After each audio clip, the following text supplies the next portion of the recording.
वीरांगनाओं की मांग। राजधानी की सड़कों पर बीजेपी का प्रदर्शन। अपनी ही सरकार पर हमलावर सचिन पायलट।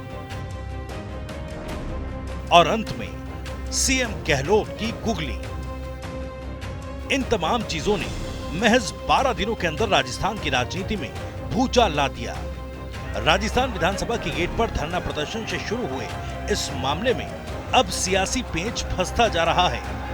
एक तरफ जहां बीजेपी वीरांगनाओं और किरोड़ी लाल मीणा के समर्थन में सड़कों पर उतर चुकी है, वहीं सचिन पायलट के बयान के कुछ ही घंटे बाद सीएम गहलोत ने इस मामले में कैसी चाल चल दी कि उसके विरोधी चित्त हो गए।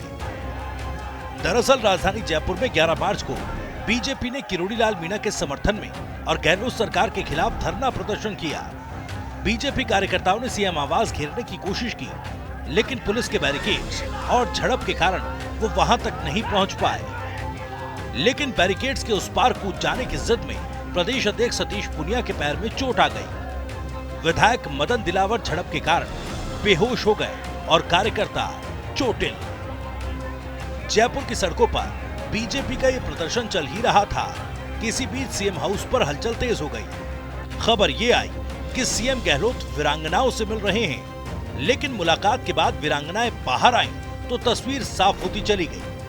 बता दें कि धरना स्थल पर बैठी कोई भी वीरांगना इसमें शामिल नहीं थी, बल्कि ये वो वीरांगनाएं थी जिनके पति किसी न किसी युद्ध में देश के लिए शहीद हुए थे।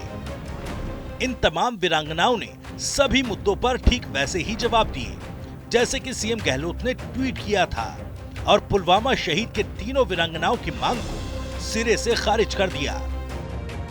क्या मांग थी आपकी और किस लिए मिलना? हमारी मांग कुछ नहीं है सर। हमने ये बोला है कि जो राज्य सरकार ने हमारे लिए नियम बना रखे हैं वो नियमों पे कायम रहे।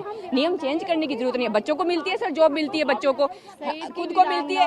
शहीद कहाँ से हैं आप? कहाँ से? जी मैं सीकर जिले से हूँ। आप कहाँ से हैं मैम? सर झुंझुनू जिले से। क्या मुलाकात हुई? क्या कहा सीएम साहब ने? साहब से हमारी मुलाकात होगी, हमारी प्रॉब्लम थी, हमने उनको बता दिया। क्या कहा उन्होंने? परिचय दे दीजिए मैम। सर मैं झुंझुनू जिले से हूँ और मेरा नमिता नाम है। क्या ये जो हो रहा है वीरांगनाओं के साथ, ये सही है गलत है? आप ये बता दीजिए। क्या हो रहा है सर? क्या हो रहा है? मुझे यहाँ पर जो धरने पर बैठी थी उनकी मांग जायज है और जो कुछ हुआ उनकी मांग जायज नहीं है सर।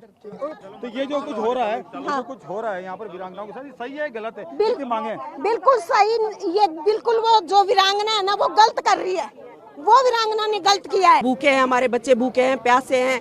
किस चीज की हमारे को कमी महसूस हो रही है, किस चीज की नहीं हो रही है। तो ये तीनों वीरांगनाएं जो धरने पे बैठी थी, क्या इनकी मांग जायज है? उनकी जायज नहीं है, उसकी मांग जायज नहीं है। मम्मी इस बात से सहमत नहीं है और उसका धरना देना बिल्कुल गलत है। राज्य सरकार ऑलरेडी अच्छा कर रही है। शहीदों के नाम से बढ़िया पैकेज है हमारे राजस्थान का। लेकिन इनके समर्थन में किरोड़ी लाल मीणा भी उतरे हैं, बीजेपी भी उतरी है, बड़ा प्रोटेस्ट हुआ है आज। उसमें कुछ भी उतरे, लेकिन जो देवर को सर्विस दिला रही है वो सरासर गलत है। वहीं राजनीतिक जानकारों का मानना है कि राजस्थान की दूसरी वीरांगनाओं द्वारा प्रदर्शनकारी वीरांगनाओं की मांग को खारिज करवा देना भी सीएम गहलोत की जादूगरी और सियासी सूझबूझ का ही एक नमूना है।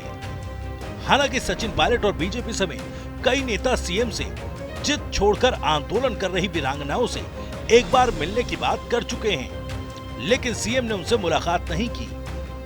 बहरहाल ये मामला वीरांगनाओं के हाथों से निकलकर सीएम हाउस और बीजेपी के दरवाजे के बीच पिसने लगा है।